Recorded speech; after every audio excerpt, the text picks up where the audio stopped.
And I don't want to spend too much time talking about where he went to worship. I know theologians, I know scholars lift up that he went to Gibeon, and Gibeon was a local place where they worshiped pagan gods. Gibeon was a local place where they worshiped false gods. I don't want to deal too much with that. I know the background tells us that he went to Gibeon to worship there, and all of Israel went to worship there because there was no set place that had yet been resurrected to the one true God, Yahweh and Jehovah. And so he goes off to Gibeon to worship there with other people while they're worshiping their false gods, while they're worshiping pagan gods. But I don't really want to focus on too much where he went to worship. I just want you to get in your spirit that he went to worship. Yeah, that he went to worship. And the reason I don't want to focus too much on where he worshiped, because I know somebody is saying that that wasn't the appropriate place to worship. I know somebody is saying that was not the ideal place for him to worship. I know somebody is saying that that was not the most comfortable place for him to worship. But I don't want to deal with that, because every now and then in your life, you have to bring yourself to worship in an uncomfortable place. Every now and then you have to bring yourself to worship in an inconvenient place. Every now and then it may not be the appropriate place to worship God on your job, but you've got to bring yourself to give him some praise and worship anyway. Every now and then the environment you may find yourself in, it may not be conducive to praise and worship, but you have to bring yourself to send up a praise anyway. Every now and then when trials are in your life, it may not be comfortable to worship right there in the midst of what you're going through, but you got to bring yourself to lift up a worship unto God. And I'm just wondering, is there anybody here this morning that says, everything may not be fine and dandy in my life right now, but I'm going to bring myself to give God some worship because I know who he is. So the text says that even though it was not the most comfortable place, even though it was not the most convenient place, he brought himself to worship, because every now and then life demands that we send up a praise, that we send up a worship, even if it is not the most convenient place.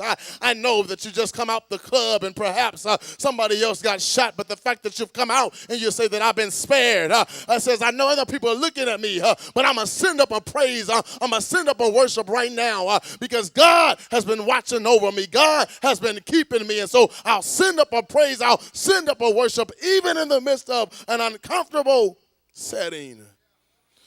Sometimes in the midst of your enemies doing their thing, you have to learn to do your thing.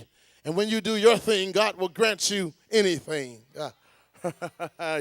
You missed it. The text says that the enemies were worshiping pagan gods and false gods over here. They were doing their thing. But Solomon said, in the midst of you doing your thing, I'm going to do my thing.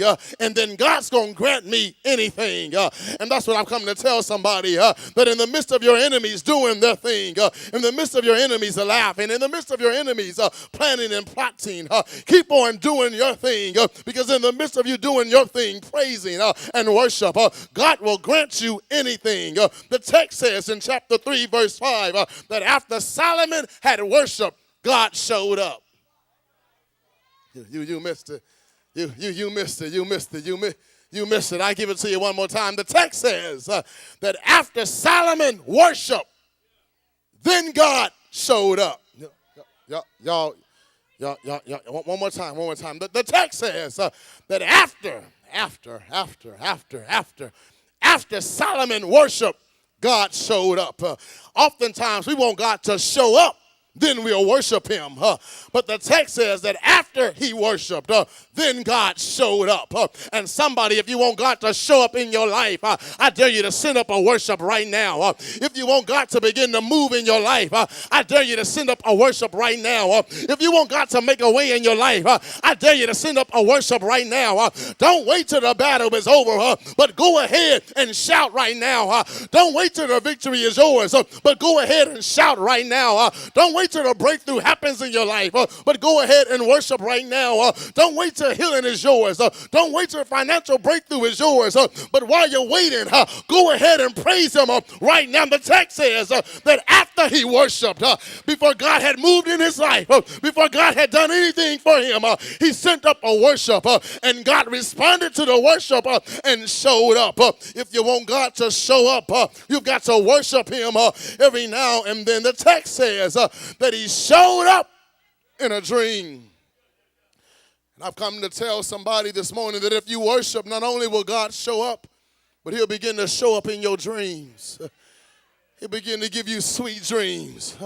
Things that you can't figure out in your mind, he'll begin to show up and just begin to map it out for you. Things that's keeping you tossing and turning late at night, he'll begin to show up and just smooth everything out. Things that you don't know how it's going to fall into place. If you just begin to worship him in advance, he'll show up in your dreams and give you sweet rest. He'll give you peace of mind. He'll give you joy on the inside. He'll begin to show up. The text says that he showed up and he asked Solomon, what do you want? Ask and I will give it to you. Okay, I need to go New Testament for a second for some of y'all. Okay, New Testament, Matthew 6:33.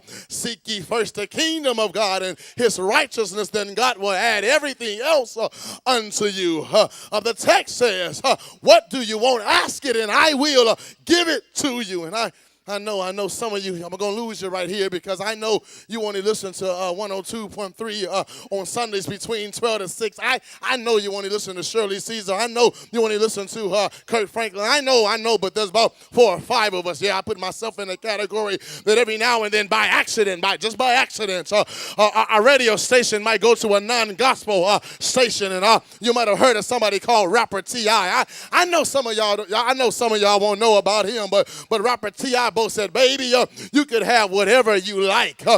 I said you could have whatever you like. And then he started talking about ice and all other kind of things. I know some of y'all don't listen to Rapper T.I. I know some of y'all don't listen to the gospel. But for those of us that every now and then by accident, it just accidentally, inadvertently get to another station. He said you could have whatever you like. I said, baby, you could have whatever you like. And I've got to tell you, it got a nice beat to it. It got a nice rhythm. But can I tell you that you need to know that the best of man's plans, the best of man's vows, the best of man's promises, the best of man's intentions, they sometimes go awry. But when God says, ask me, and it shall be given, it's going to be yours. When God says, seek, and ye shall find, it's going to be yours. When God says, knock, and the door shall be open, it's going to be yours. I'm simply trying to tell you that every now and then, you've got to remember that I don't care what T.I. say, sometimes he won't deliver unless you deliver. But when you go to God and seek his face, when you go to God and fall before him, when you go to God and say, it's me, oh Lord, standing in the need of prayer, he'll tell you that I've gave you a promise. I made a guarantee you. It is signed, sealed, and delivered. It's yours. Yeah.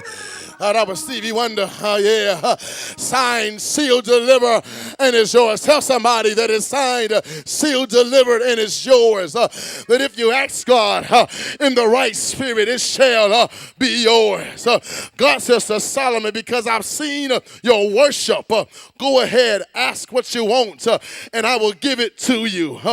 Oh, God, some of us, let's be real this morning. If God was to ever come to us and say, what do you want? Come on, let's just be real. It's just family in here this morning. We would have said, Lord, give me great wealth. We would have said, give me tangibles. We would have said, give me longevity of life.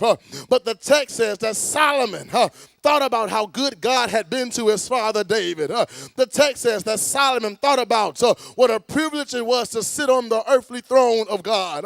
The text says that Solomon thought about how as a young man full of potential and talent, he was being thrust into a role of great responsibility and accountability. The text says that Solomon thought about the charge he had been commissioned to complete, leading God's chosen people from expectation to manifestation. Solomon, when he thought about everything that he had to conquer and go through in life, he said, I can ask for great wealth, but it'll fade away without management skills. Solomon said, I could ask God for a great home, but a storm could come along and erode it away. Solomon said, I could ask God for longevity of life, because like anybody, I would love to live a long life. Longevity has its place, but I'm not concerned about that now. I just want to do God's will.